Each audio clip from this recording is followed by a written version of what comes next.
Hello, welcome to our 7-week series called Putting in the Work. The thought behind this specific chakra series is that sometimes I think that the work part of our yoga practice gets lost. I think that especially when we dive into some of the more esoteric concepts in our yoga practice and our yoga philosophy, I think that it feels to me like sometimes it gives off the illusion of ease, of complete, just this totally blissful experience working through our bodies and our emotions via our yoga practice. And it's not always blissful. Sometimes it is magical. Sometimes it is like an out-of-body experience. It's so incredible, and it's also very mundane. It's both at the same time. So that was the name that came to me, because having a dedicated yoga practice is work. It's commitment. It's showing up for the parts of your practice that you need to do, even when you don't feel like it, but always in a way that is respectful to yourself as a person, like an emotional person, and as a person with a body. So we're always respecting our body, and we're always respecting our emotions, and still being dedicated to our practice.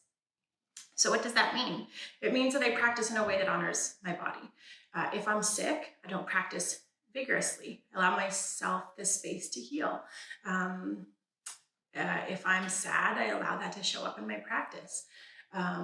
If I have tons of extra energy, then I don't try to force myself to do a very still and quiet practice. Maybe I need to move my body first. Maybe I need to move my body to get rid of some of that energy so that I can find a sense of stillness. So what is this going to look like? I'm going to be posting a series of videos on our YouTube channel, a couple of different like vinyasa flow practices. These are all, I would say parts of them might be hard work, but they're all going to be fairly simple. These are made for you to do at home with the thought that you have maybe limited or no props available to you.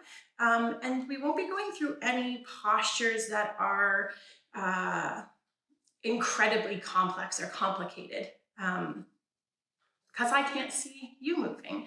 And I like to teach those kinds of postures more in person, so I can watch my students move and practice, and then maybe help that way.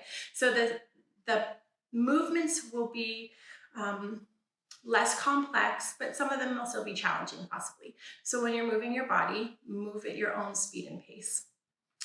Take breaks when you need to. You're doing this at home. There's no one to watch, or you don't have to feel worried about what you look like if you stop practicing. Do it at your own pace.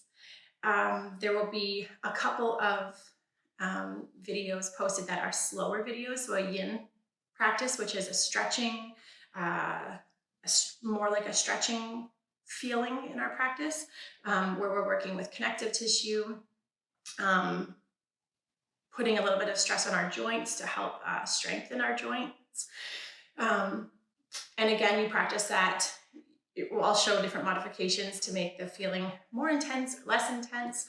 And then we'll do a restorative practice, which will be a very slow, quiet, gentle practice. I'm going to keep these videos on the shorter side because I would like you to practice them every day. That's the idea. And then with that being said, you choose what you want to do each day. Do you feel like doing a more intense practice, like a moving practice? Do you feel like a slow practice? Maybe you combine them together. If you want a longer practice, maybe you do the yin practice first. Yin is best practiced when our muscles aren't warmed up. Maybe you do the yin practice and then the flow practice And then the restorative practice, probably my favorite way to move my own body. On our website, which I will link at the bottom, we will have extra, what is the word?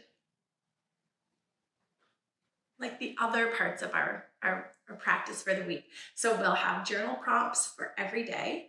We will have mudra sequences to practice that support each energy center, or maybe they're just like a nice meditation with something to focus on if you don't really resonate with the idea of us having these energy centers. Maybe these are just practices that help us focus on one part of our personality at a time. So we'll have the journal prompts, the meditation prompts, we'll have meditations. Our meditations will be linked on our website also, and will be on our Spotify account, on our podcast, not Spotify account, on our podcast, which is on Apple Podcasts and Spotify. We'll have mantra. So a couple of different mantra, which are sayings or phrases that we recite, and you can recite them like speaking them, you can recite them in your head, you can chant them. And so I'll put up a couple of different options each week. You're always more than welcome to look into it and do something that you find more interesting. If there's not a chant posted that you like, you can look into it yourself. So that feels long-winded already. The playlist will be curated so that all of the videos for this series are all together in one playlist. And I hope that you enjoy them. And if you have any questions at all, please feel free to get a hold of me and I'll help you the best that I can. Anyways, enjoy the practice.